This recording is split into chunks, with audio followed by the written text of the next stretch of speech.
राधे राधे आप सभी को। स्वागत है आप सभी का कान्हा क्लासेज में। हम लोग प्रत्यय देख रहे थे और उसमें कृत प्रत्यय हम लोग का हो गया था। कृत प्रत्यय मतलब कि जो क्रिया के साथ में लगता है उसको कृत प्रत्यय कहा जाता है। अब हम लोगों को पढ़ना है तद्धित प्रत्यय। तो इसको देखा जाएगा अब अच्छे से कि तद्धित प्रत्यय क्या है और किसके साथ लगता है, क्योंकि प्रश्न बनता है कि ऐसे प्रश्न बन जाएगा कि तद्धित प्रत्यय जो है किसके साथ लगता है, तो संज्ञा सर्वनाम विशेषण और एक और दे देगा, क्रिया दे देगा, तो क्रिया के साथ नहीं लगता है। तो ऐसे प्रश्न बनता है। तो देखिए, संज्ञा सर्वनाम और विशेषण के अंत में लगने वाले प्रत्यय को तद्धित कहा जाता है। तो इसमें ध्यान देना है, संज्ञा हो गया, सर्वनाम और विशेषण, ये तीनों ध्यान देना है। और उनके मेल से बने शब्द को तद्धितांत, यानी कि तद्धित से जो अंत हो रहा है तद्धितांत।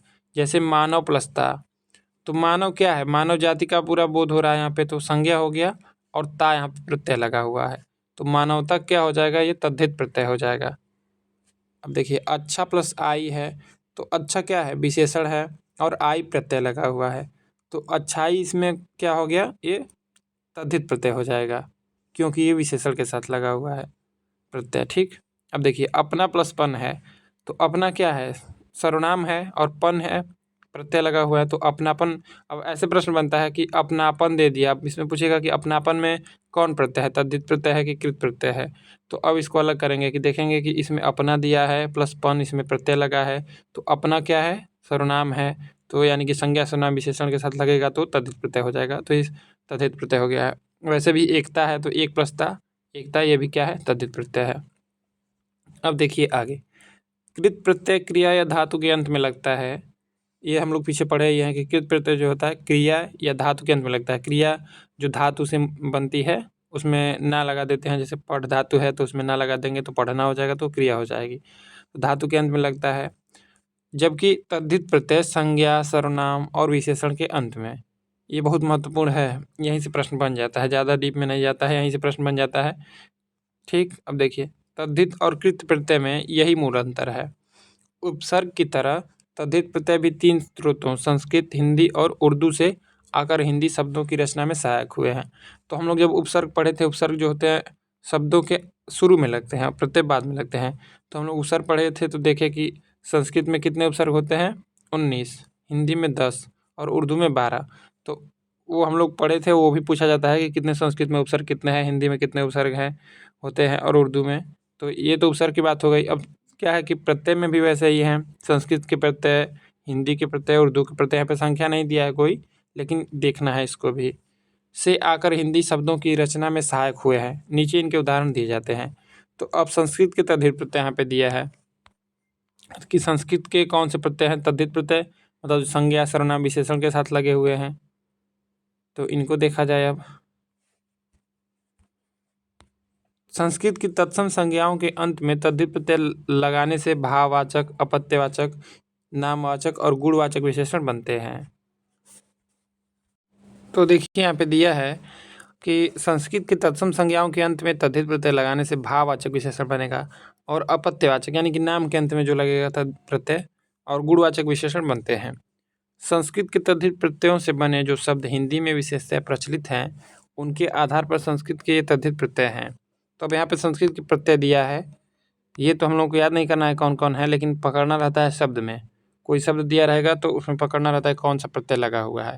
तो देखिए कौन कौन से हैं, अ, अक, आयन, इक, इत, इन, इम, इमा, इ, इल, इष्ट, इ, इन, इ, उल, ए, क, चित, ठ, तन, त, त्य, त्र, ता, त्व, था, दा, धा, निष्ठ, मा, म है सॉरी, मान, मैं, मी, य, र, ल, लु, वान, वत, वी, व्य, श, सह, सात इत्यादि। तो ये सब प्रत्यय हैं, यही सब लास्ट में लगे रहेंगे किसी भी शब्द के। देखिए, शब्दांश भी तद्धित प्रत्ययों के रूप में प्रयुक्त होते हैं। ये शब्दांश समास के पद हैं, जैसे अतीत, अनुरूप, अनुसार, अर्थी, आतुर, आकुल, आढ़, जन्य, शाली, हीन इत्यादि। अर्थ के अनुसार इन प्रत्ययों के प्रयोग का उदाहरण इस प्रकार है। तो देखिए, यहाँ पे प्रत्यय दिया है संज्ञा विशेषण, यानी कि संज्ञा और विशेषण में लगता है ना, तो तद्धित हो जाता है। तो यहाँ पे संज्ञा विशेषण दिया है, प्रत्यय दिया है, तद्धितांत दिया है और वाचक दिया है। तो वाचक हम लोग को ज़्यादा ध्यान नहीं देना है, क्योंकि वाचक पूछा नहीं जाता है। तो हम लोग को किस पे फोकस करना है, इस पे देखना है कि कौरव है तो इसमें प्रत्यय क्या लगा हुआ है। तो कौरव में प्रत्यय है अ, और ये कुरु से मिल के बना हुआ है। तो ये अपत्य का मतलब होता है वंश, अपत्य का मतलब होता है कि उसका आगे का वंश रहेगा। तो ये कुरु है तो कौरव हो जा रहा है। ठीक, अब देखिए यहाँ पे शिव है, संज्ञा विशेषण है, तो इससे स बन जा रहा है तद्धितांत। तो इसमें अप्रत्यय है। नैस है तो ये इसमें भी अप्रत्यय है, निशा से बना है। मौन है तो ये क्या है, इसमें प्रत्यय अ लगा हुआ है और ये मुनि से बना हुआ है। ये पूछ देगा कि मौन मुनि जो है इसका भाववाचक संज्ञा क्या होगी, तो ये मौन हो जाएगा। अब देखिए आगे, अब यहाँ पे है शिक्षक, तो इसमें क्या है, अक प्रत्यय लगा हुआ है और शिक्षा इससे मिलके बना है। अब देखिए कात्यायन है तो ये काती से मिलके बना है, इसमें आयन प्रत्यय है। तो यही प्रत्यय हम लोगों से पूछता है ज़्यादातर, यही ध्यान देना है कि कौन प्रत्यय है इसमें। तो रामायण है तो इसमें आयन प्रत्यय लगा हुआ है। बदराड़ है तो इसमें भी आयन प्रत्यय है। तार्किक है तो इसमें इक प्रत्यय है। और देखिए वार्षिक है तो इसमें भी क्या है, इक प्रत्यय है। वार्षिक में इक प्रत्यय है। पुष्पित में भी इत प्रत्यय है। अग्रिम में इम प्रत्यय है। रक्तिमा में क्या है, इमा प्रत्यय है, रक्तिमा। और ये ध्यान देना है कि इसमें तद्धित प्रत्यय है। तो वो सब कैसे समझ में आएगा कि अगर संज्ञा सर्वनाम और विशेषण से बना रहेगा तो वो तद्धित प्रत्यय रहेगा, उसके अंत में लगा रहेगा। तो अब रक्तिमा है तो इसमें क्या है, इमा प्रत्यय है। क्षत्रिय है तो इसमें ई प्रत्यय है, छत्र से मिलकर बना हुआ है। तुंदिल है तो इसमें इल प्रत्यय है। गरिष्ठ है तो इसमें इष्ट प्रत्यय है। पक्षी है तो इसमें ई प्रत्यय है और कुलीन में इन प्रत्यय है। ठीक, इन प्रत्यय है कुलीन में। अब देखिए आगे, ये वाचक ज़्यादा ध्यान देना नहीं है, वाचक उतना पूछता नहीं है। बस हम लोगों को ध्यान देना है कि तद्धित प्रत्यय है, उसमें प्रत्यय क्या लगा हुआ है। ठीक, अब देखिए आगे, देखिए पाणिनि है तो इसमें क्या है, ई प्रत्यय है। मातुल में उल प्रत्यय है। कौन्तेय में ए प्रत्यय है। पौरुषेय में क्या है, ए प्रत्यय है। बालक में अक प्रत्यय, देखिए यहाँ यहीं पे गड़बड़ होता है। बालक में अक प्रत्यय नहीं है, क प्रत्यय, क्योंकि बाल से मिलके बना हुआ है, बाल प्लस क। ठीक, इसमें प्रत्यय क लगा हुआ है। दर्शक है तो इसमें क प्रत्यय है जो दर्श से बना हुआ है। कदाचित है तो इसमें चित प्रत्यय है। कर्मठ है तो इसमें ठ प्रत्यय है, कर्म से मिलके बना हुआ है।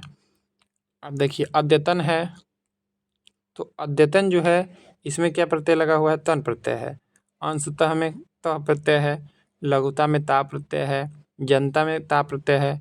पाश्चात्य है तो इसमें त्य प्रत्यय है। ठीक, ये पश्चात से मिलके बना हुआ है। अन्यत्र है तो इसमें त्र प्रत्यय है, अन्य से मिलकर बना हुआ है। गुरुत्व है तो गुरुत्व भाव यहाँ पे दिया है, अंत में दिया है, इसको भी आप लोग देख सकते हैं, साइड में दिया है भाव रीति काल। तो गुरुत्व क्या है, भाव है, तो ये इसमें तो प्रत्यय है।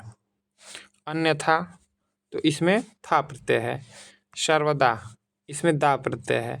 शतधा इसमें धा प्रत्यय है। और कर्मनिष्ठ इसमें निष्ठ प्रत्यय है। मध्यम है इसमें म प्रत्यय है। अब देखिए बुद्धिमान है तो बुद्धिमान में क्या प्रत्यय लगा हुआ है, ये मान प्रत्यय है। काष्ठमय है तो इसमें मय प्रत्यय है। जलमय है तो इसमें मय प्रत्यय है। वाग्मी है तो इसमें मी प्रत्यय लगा हुआ है। माधुर्य में यह प्रत्यय है। दैत्य में भी यह है।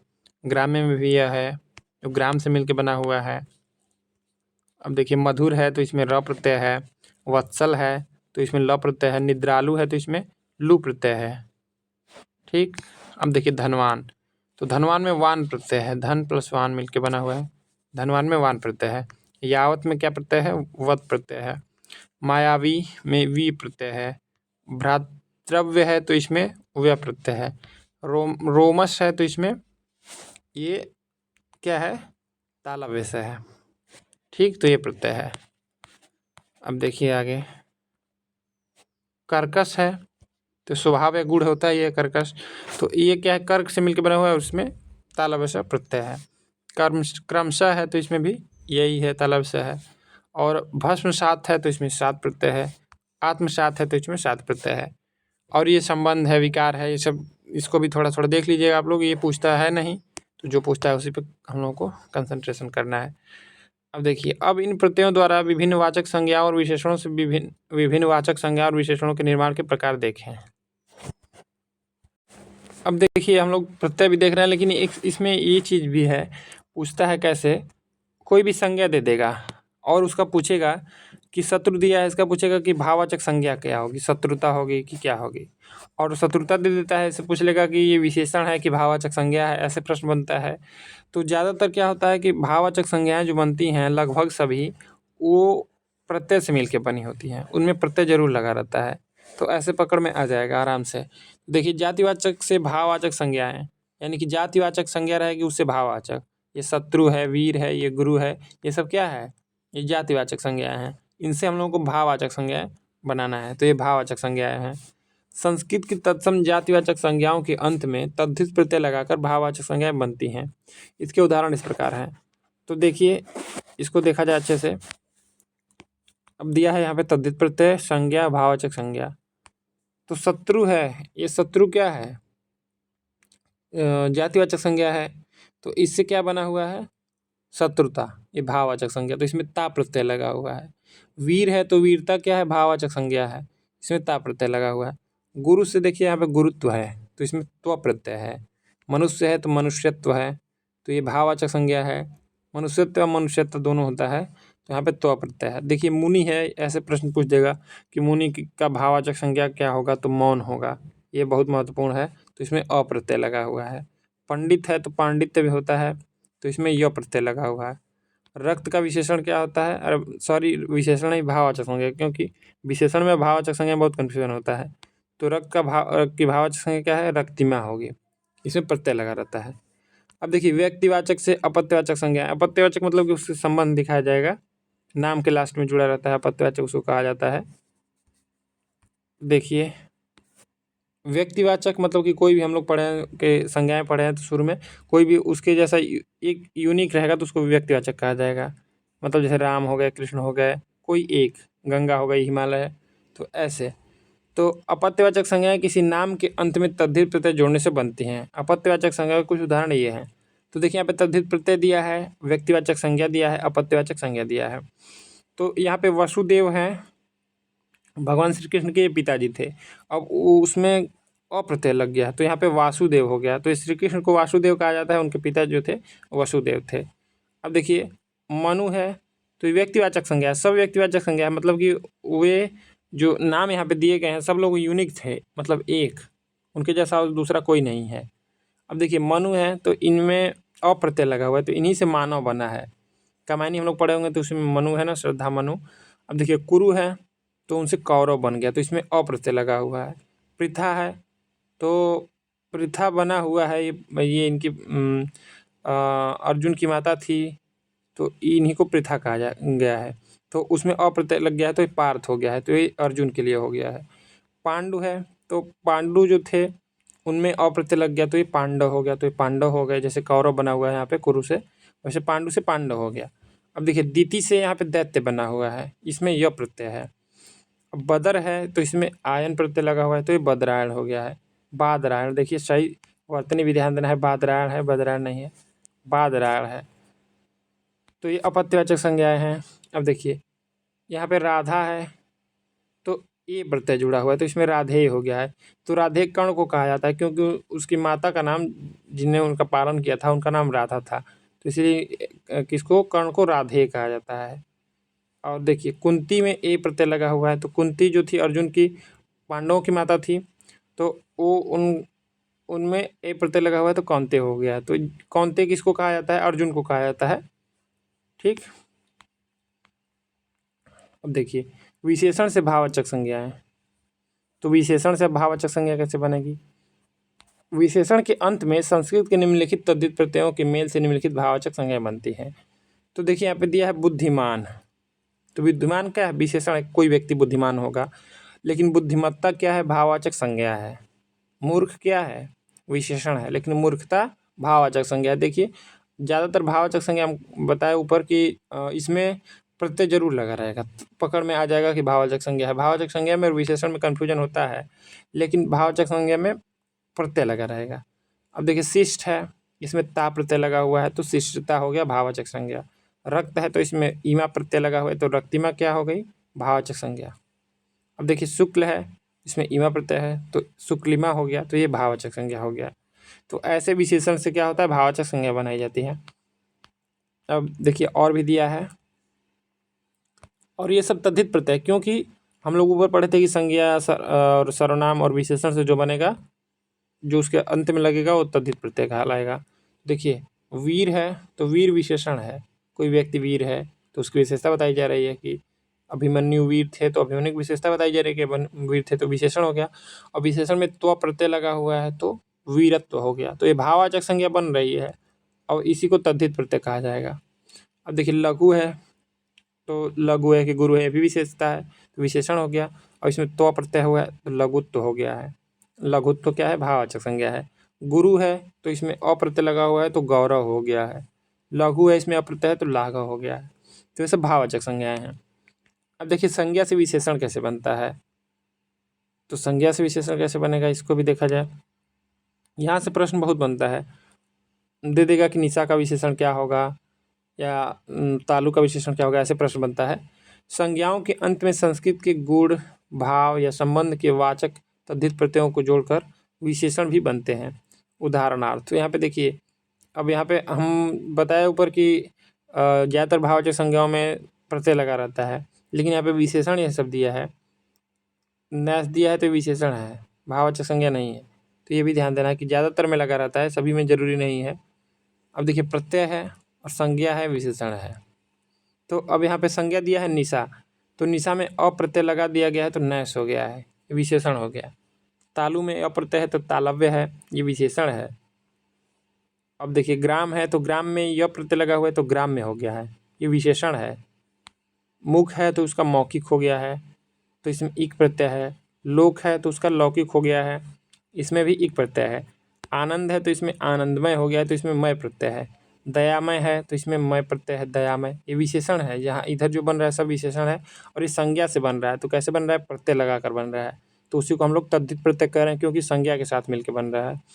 अब देखिए फल है तो इसमें इत प्रत्यय लगा हुआ है तो फलित हो गया।